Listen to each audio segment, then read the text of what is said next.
জয়ী হয়ে যাবে, একচ্ছত্র ক্ষমতা পাবে, এ ধরনের একটা যুক্তি দাঁড় করাচ্ছে। তো আমার প্রশ্ন হলো, আমরা এই গোয়েন্দা সংস্থাগুলোর এই ন্যারেটিভটা গ্রহণ করব কিনা, যে তাদের যে যুক্তি যে প্রতিদ্বন্দ্বিতা ছাড়া সরকার হতে পারে না, আমরা দরকার হলে আর একটা নতুন রাজনৈতিক দল তৈরি করব, অথবা বৈষম্য বিরোধীরা রাজনৈতিক দল তৈরি করছে, এখানে গণ অধিকার পরিষদ আছে, নূরের সংগঠন, বিভিন্ন সংগঠন আছে, প্রতিদ্বন্দ্বিতার কোনো অভাব হবে না। প্রতিদ্বন্দ্বিতা ম্যানেজ করার জন্য আওয়ামী লীগকে ভাড়া করে আনতে হবে, এই সকল ন্যারেটিভ যেন কেউ না দেয়।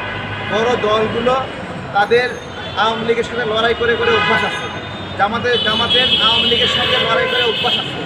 এই জায়গা থেকে জামাত বিএনপি তারা চাইতে পারে যে আওয়ামী লীগ নিষিদ্ধ না হলে তাদের সমস্যা নেই, কিন্তু আমাদের সমস্যা আছে। কেন সমস্যা আছে? শেখ হাসিনা যখন 1981 সালে 17ই মেতে বাংলাদেশে আসলো, তার কয়েকদিন পরেই শহীদ প্রেসিডেন্ট জিয়াউর রহমান মারা গেল। উনি মারা গেছে নাকি হত্যা করা হয়েছে বলেন তো? হত্যা করা হয়েছে, এবং এই হত্যায় শেখ হাসিনার দায় রয়েছে, শেখ হাসিনার জড়িত অনেকেই মনে করে। এই তদন্তটা কখনো হয়নি। শুধু তাই না, শেখ হাসিনা যখন বাংলাদেশে আসলো, বাংলাদেশে ছাত্রদের উপরে প্রথম বোমা হামলা হয় ঢাকা বিশ্ববিদ্যালয়ে শেখ হাসিনার ষড়যন্ত্রে, এবং এখানে বায়তুল মোকাররমে শেখ হাসিনা যখন 1981 সালে বাংলাদেশে আসলো, তখন একটা জনসমাবেশে শেখ হাসিনার দলের লোকেরা সাপ ছেড়ে দিয়ে 2জন মানুষকে হত্যা করেছিল, আরও অনেকে আহত হয়েছিল সেই সময়। এটা হলো শেখ হাসিনার রাজনীতি, সে একটা সাপ। তা আমাদের কি ভূতে কামড়াইছে যে ভারতের গোয়েন্দা সংস্থার ন্যারেটিভে আমরা শেখ হাসিনাকে রাজনীতি করার এখানে স্পেস তৈরি করে দেবো, সুযোগ করে দেবো? আমরা এই জায়গাতে ছাড় দিচ্ছি না। বড় বড় রাজনৈতিক দল যারা আছেন, বড় বড়, আপনাদেরকে ভালোবাসি, সম্মান করি, কিন্তু এসব উল্টাপাল্টা কথা বললে আমরা কিন্তু আপনাদের মুখোমুখি দাঁড়ায় যাব।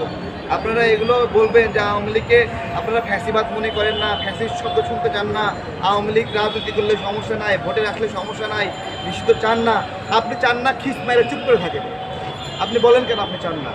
আপনি চান না, এটা বলার অধিকার আপনাকে কে দিচ্ছে? আপনি না যেতে পারেন, আপনাকে আওয়ামী লীগ ভালো লাগতে পারে, এমনও হতে পারে আওয়ামী লীগের সময়ে আপনি ভালোই ছিলেন, এমন হতে পারে। বিভিন্ন কারণে আপনিও চান আওয়ামী লীগ ভালো থাকুক, কিন্তু আপনাকে তাদের পক্ষে বলতে কে অধিকার দিচ্ছে বলেন? তারা কি গণহত্যায় অভিযোগ না অভিযুক্ত? তারা হত্যায় অভিযুক্ত না? তারা কি ছাত্র জনতাকে খুন করেনি? তাহলে আপনি বলার কে যে আওয়ামী লীগ রাজনীতি করলে সমস্যা নাই? সমস্যা নাই, চুপ করে থাকেন, কথা বলেন কেন? একবারে চুপ থাকবেন। এগুলো নিয়ে বললে পাবলিক চুপ আছে।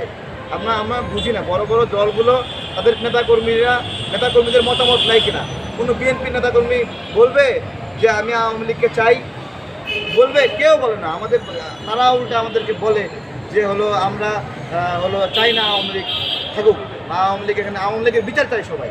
জামাতের কর্মীরা বলে যে আওয়ামী লীগের বিচার চাই, এবং তারা এইসব বক্তব্যে বিরক্ত হয়।